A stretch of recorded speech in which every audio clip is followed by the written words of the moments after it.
Yes, students, today we will start new chapter, that is chapter 2 of class 12, sexual reproduction in flowering plant. So when we talk about sexual reproduction in flowering plant or angiosperm, so all of you know angiosperm, commonly known as flowering plant because they bear the flowers, and flower are structure which help in gamete formation, is a reproductive structure. So let's first we should learn about the structural organization of a flower. Presence of flower is the unique feature of angiosperm or the flowering plant.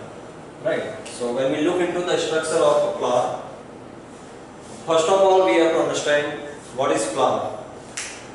In general, flower is a reproductive structure. Technically, flower is modified shoot. Okay, so flower can be defined as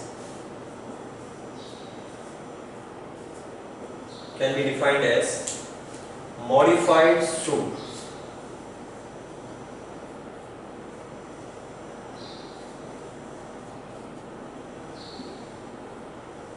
So some of the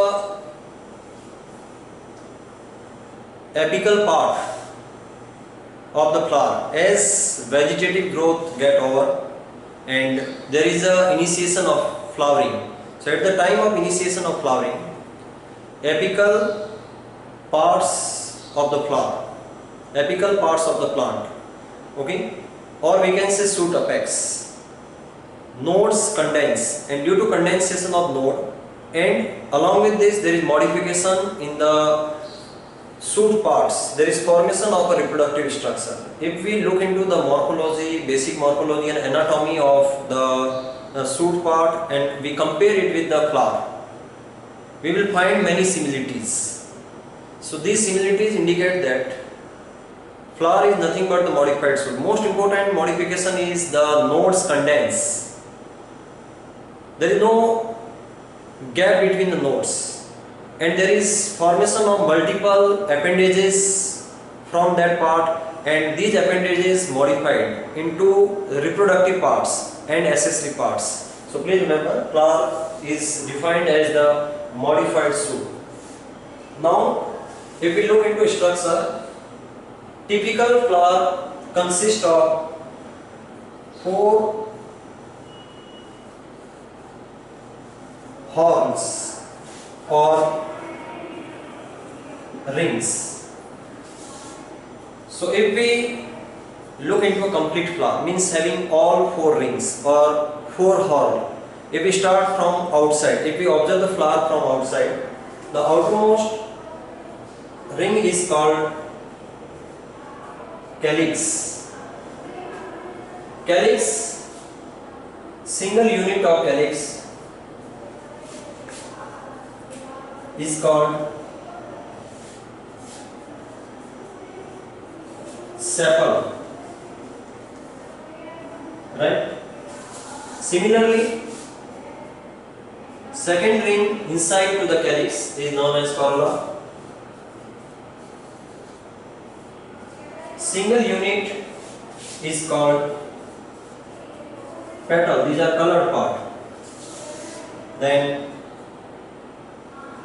inside the corolla there is a ring which is male part, and that is called androecium, and single unit of androecium is known as stamen.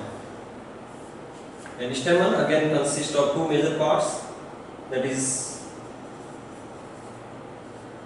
anther where pollen grain formation takes place, and stalk or filament. So this is male part. Innermost ring or horn is called gynoecium, right? Single unit of it is called carpel, or also known as pistil, right? This is again consists of 3 parts. The uppermost part is called stigma. Tubular part is called style, and lowermost part, which is swollen and functional part, that is called ovary. So broadly, flower consists of calyx, corolla, androecium and gynoecium. These two rings are called accessory rings because they do not directly take part in reproduction. These only provide support, protection. Okay. Calyx and corolla, and androecium and gynoecium are called essential parts, essential or functional parts. Functional means they take part in reproduction. That's why these are called functional halls. Essential or functional hall. Basically, these two directly take part in reproduction. These two help in formation of gametes. Androecium, male part, single unit stamen, stamen bear anther, and inside the anther there is formation of pollen grain. In pollen grain bear the male gamete. Pollen bear represent the male gametophyte. Similarly, gynoecium, single unit carpel or pistil. All of us know there may be presence of one carpel, more than one carpel. Okay, so in class 11th we have talked about it, symcarpus, apocarpus, right, multicarpellary, likewise. Now carpel again consists of three parts: stigma, style and ovary. Ovary is most important, which bear the ovule. Inside the ovule there is development of female gametophyte, or we can say development of egg cell within female gametophyte. Right, so please remember, this is all about the different parts of the flower. Let's draw a diagram of typical flower to understand the organization of different parts of the flower.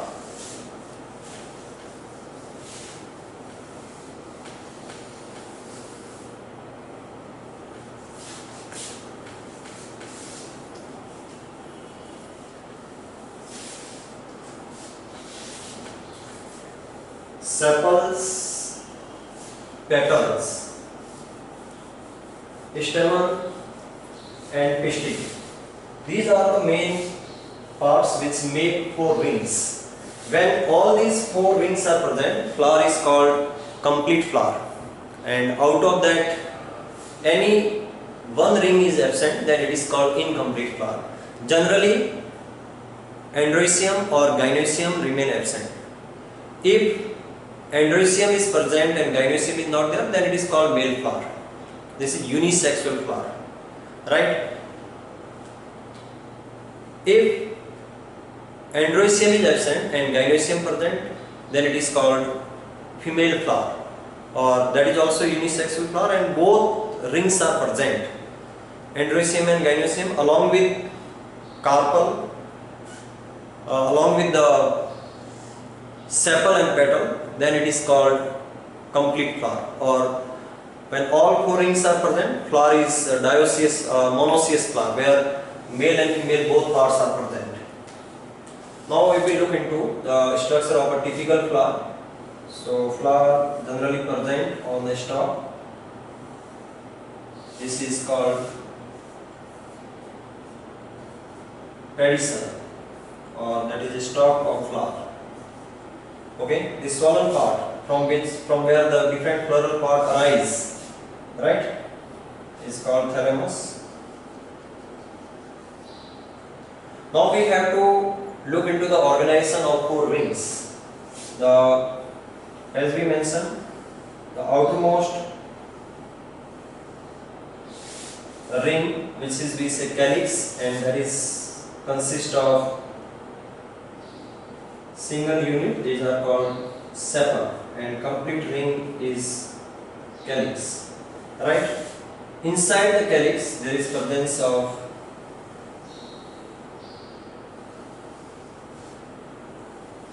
colored part,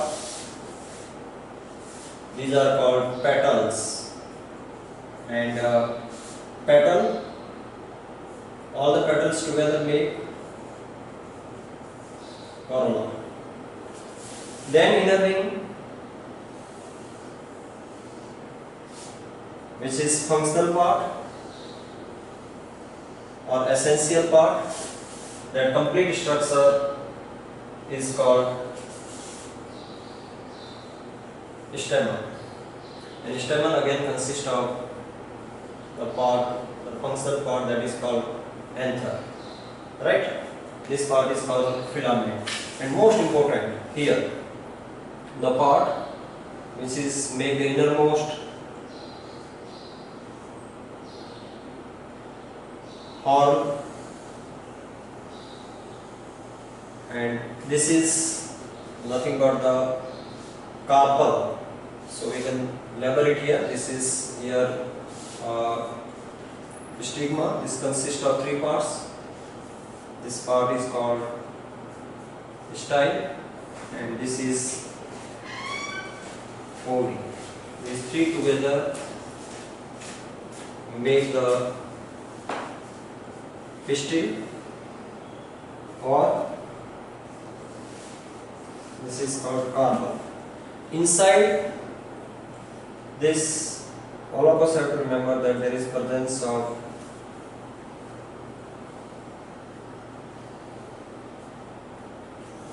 ovules, right? So inside the ovary there is presence of ovule.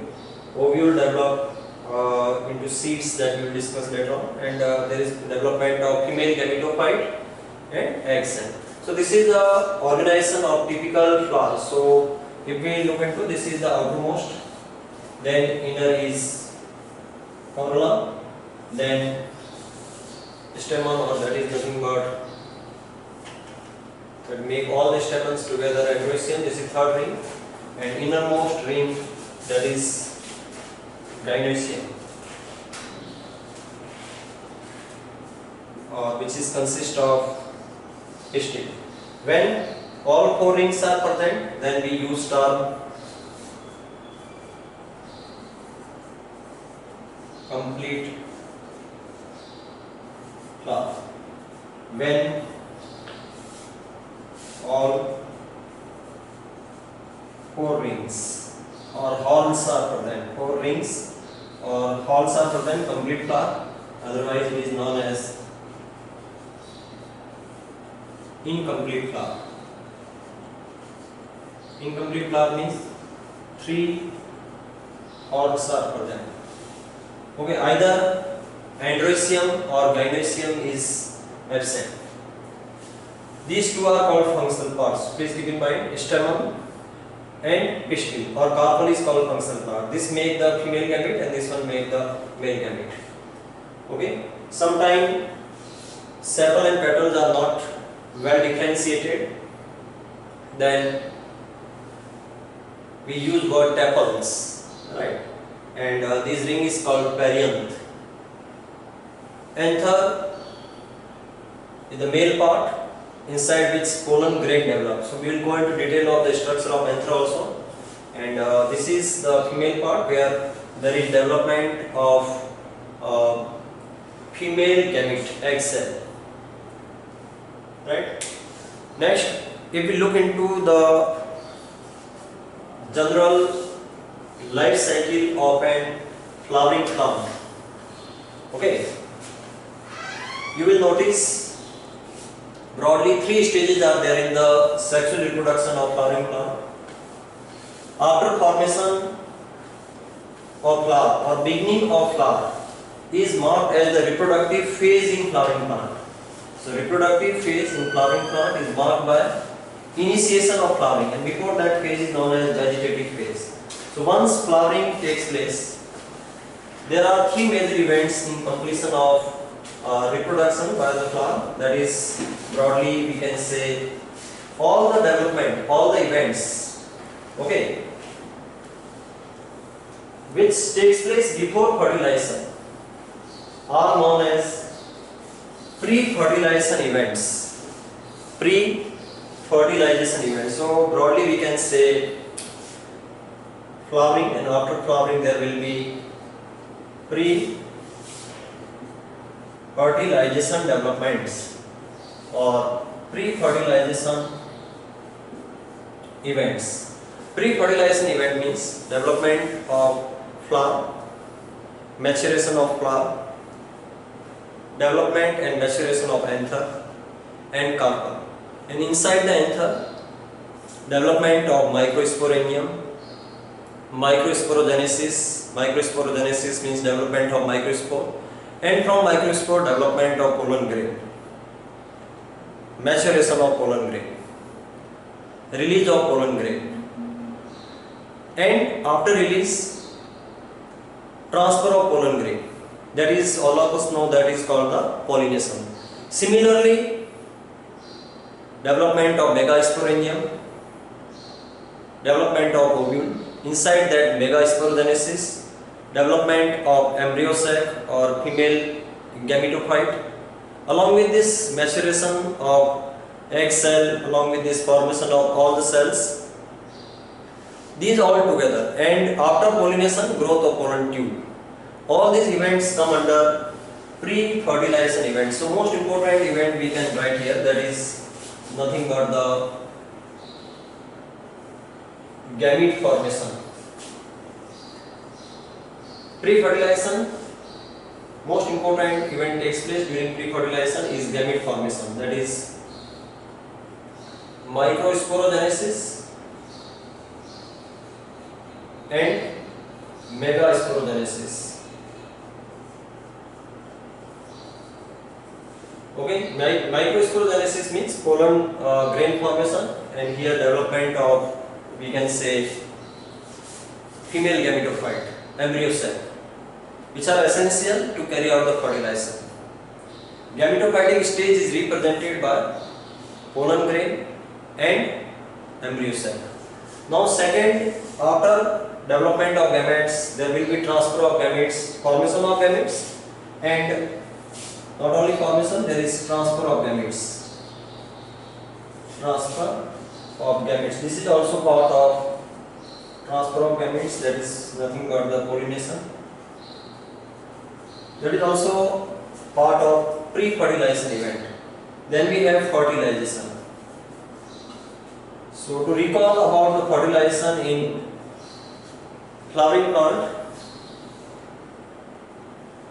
pollination is prerequisite of fertilization, gamete transfer is the prerequisite of fertilization. Fertilization is unique in flowering plant, and this fertilization is called double fertilization. We will discuss about double fertilization in detail. Double fertilization, we are seeing gamete triple fusion and all takes place, and last is called post fertilization events.